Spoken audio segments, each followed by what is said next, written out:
Welcome back to part 2! So guys, kakain na kami. Part 2 to.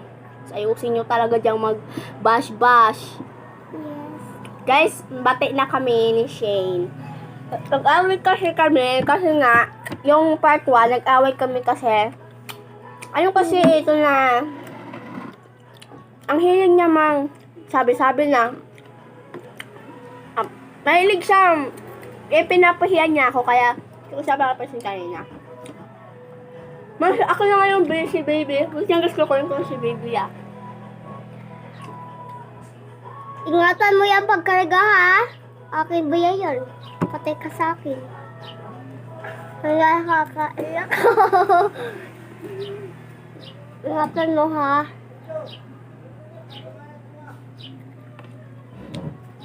So guys, ito si baby. Anong pangalan niya? Calix. Tanga, hindi to si Calix. Anak mo to, hindi mo alam yung pangalan. Hindi. Ang pangalan niya guys ay si Donald. Ay, ang tulog na yan na bota. Doon ka muna sa mami mo. Ingatan mo yung bata ha. Anak mo pa naman yan. Ay, kita. Ay, kiti.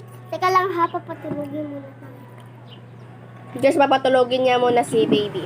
Sige guys, back to forward. Dito na. Wait lang guys, wait lang. Guys, nalaglag. Ito na lang, ito pa. Ano ma? Ha? Walang. Kina.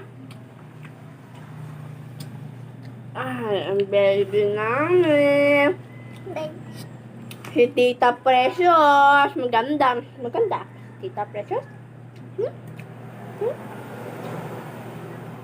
Guys, yung ina niya guys, andun. Anong ginagawa kaya nito? Shane, ka dito. Bakit? Ay, ang jet si Pink. Paalis-alis ka talaga. Just luguhugod para signal sa mga taga-wugod na tag-agas ka. Luguhugod. Hi guys. Ito guys. Hey baby. Ma, nagkakain kami dito. Nasaan ba yun? Patulog na. Ingatan mo. Ay! Ingatan mo, ma! Gusto ko kaya.